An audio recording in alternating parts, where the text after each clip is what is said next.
Hey, what's going on, everybody? It's Andri, and you're watching Millennial Banker. So today, what we're going to be talking about is how does identity theft happen? What does it look like? Hopefully it's something that you never ever have to live through, but in case that you do, that's what I'm here for. I want to help and protect you.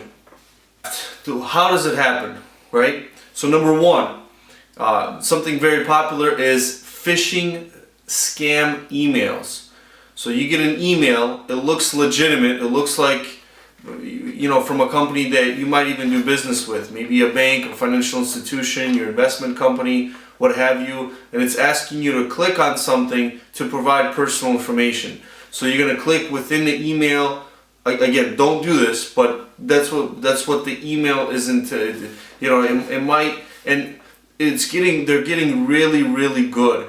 So what I mean by that is the image of the logos of maybe the bank or the credit union, the links, the professional verbiage, hey, we just want to make sure that you received this, or that you did this kind of transactions or whatnot. So you sort of panic, but that's what, these hackers, these scamsters, they work on getting you to get a little emotional for you to kind of hurry up and click and provide the information to see what's going on with your accounts.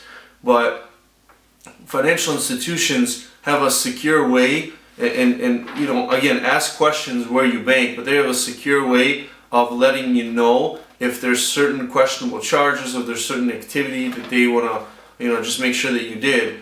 And a lot of times it's followed by a phone call. It's not necessarily email, and it might be an alert email, but they certainly are not going to ask you to provide your social security number or your date of birth, or they have that information. Number two is a fake website. So sometimes along with these kind of phishing scams, you'll get like a fake website kind of thing, asking you to buy whatever, to sign up for something, and they're trying to collect your information. There's also scams too where it redirects you, where you try to log in to one website and it kind of redirects you to another. And you might be asking yourself, okay, well, how the heck do I know that if I go to AAA.com that I'm not directed to something else? And the biggest thing is having an updated web browser and also having an antivirus software installed on your computer, and to run that quite often.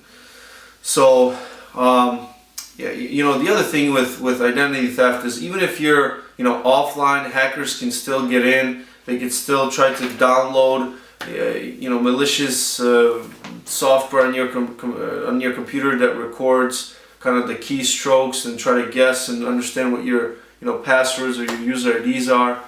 Now your user IDs and your passwords, they should be different. You should be changing them. I always tell people that if you log and change your password often at work, how come you don't do it in your personal, right? You want to protect yourself. The company's protecting themselves by making all the employees change their user IDs and passwords. They don't want to be able to be subdued into downloading something with viruses, or they want to protect themselves as well, and you need to protect yourself too. So thieves can also steal your credit card, steal your purse, steal your driver license, your ID, your mail. So you want to keep things secure. You want to kind of always be aware of your surroundings. You don't have to carry all your credit cards at the same time all the time. You don't have to carry a lot of those things. There's Apple Pay now, there's Google Wallet, so you can start to kind of get a little bit smarter and really understand your surroundings, where you are. Maybe you work in not so safe area, maybe you travel through maybe you travel a lot, so if you're flying all the time, maybe try to kind of cut down on what you always have with you. If you're not home a lot, consider having maybe like a security system. Talk to your family. This would be more of like a family discussion. You want to have your partner on this too, that they're an understanding. Because if you have joint accounts, right, then if you know what you need to do and how to protect yourself, and you're watching over, is your partner. So,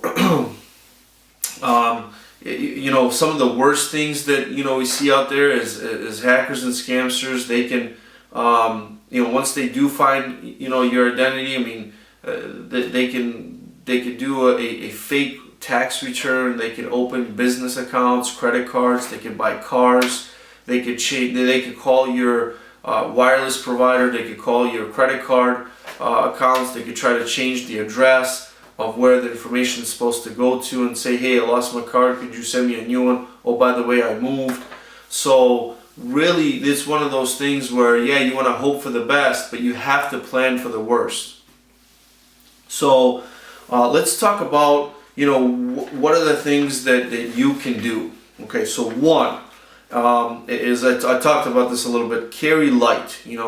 Keep all those things to yourself. Keep it in a secure area. If you carry a wallet, try to kind of minimize what's in your wallet. Never share your IDs or passwords with anybody. Everyone really should have their own.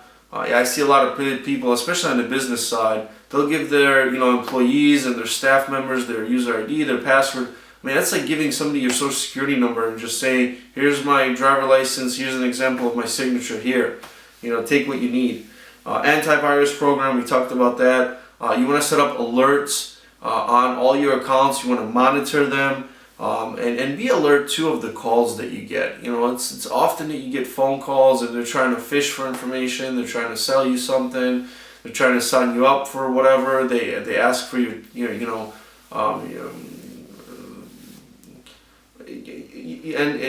here's the thing. Yeah, there's some legitimate calls that you might receive, but you should always be alert. It's unfortunate to say that way, but this is the world that we live in.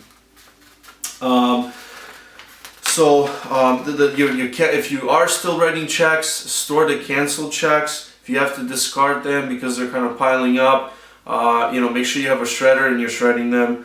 Guard all your pins.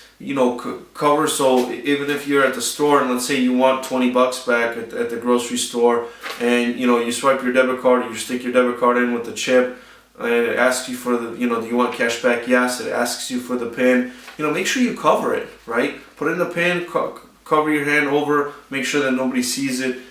So discard mail properly. You want to be shredding everything. You don't want to just, even if it's unopened, it's junk mail, let me just throw it away. I mean, your information's on there, right? Thieves even go through trash. It's a little hard to believe, but they do. The other thing to really keep, best way to keep track is, that credit report. When all said is done, if something does happen, if somebody does get your identity, and if you monitor your credit report, this is going to be the best thing that you can do. There's plenty of websites. I'll put them in the description below, the links. myfico.com, annualcreditreport.com, freecreditreport.com. There's definitely numerous options. You could also call the credit bureaus themselves. One action step that I would take immediately is this whole Equifax, right? Millions of people, I was affected, so are millions and millions of other Americans were affected, where their information might have gotten hacked. What I would do is you could call the credit bureaus, every single one, look them up, and call them directly and ask to put a credit block on your account that you suspect identity theft. What they can do with this credit block, and they will tell you that they will report it to other credit bureaus. That's okay, but you take that step, you protect yourself, and you call each, even if it costs you 5, 10, 20 minutes of your time, call them and make sure that you put that credit block, make those 3 phone calls. Now, in this case, what happens is, so please pay attention to this.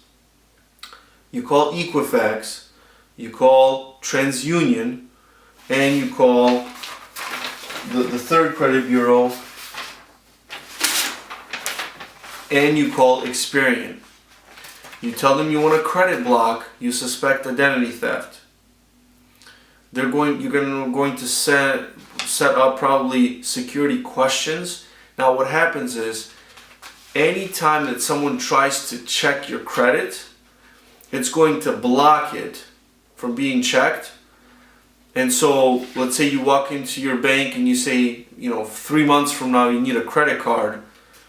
They're going to try to check your credit, it's going to get blocked. They're going to probably call you or send you something in the mail saying that, hey, we'd love to take care of this credit card application for you, but you have to call this credit bureau.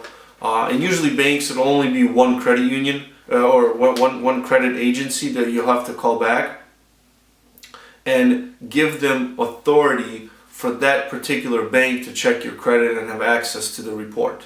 And so you'll call them, they'll ask you the 2 or 3 security questions you set up, you answer those security questions, and then they will either send or be expecting a call back from your bank to view that credit report. This is probably one of the best ways that you can protect yourself. What I'm going to do is also give you the contact information for each credit bureau. With that, it's been a pleasure. Thank you for watching. Please, if you like this video, give me a thumbs up. Consider subscribing. I'm going to have a whole series of videos, really anything financial, banking related, how to protect yourself, how to build credit, how to set your business up for success and be landable too. These are some of the ideas that I'm working on. So I've worked in this industry for over 10 years and it's my passion. I love what I do. I love helping people with finance.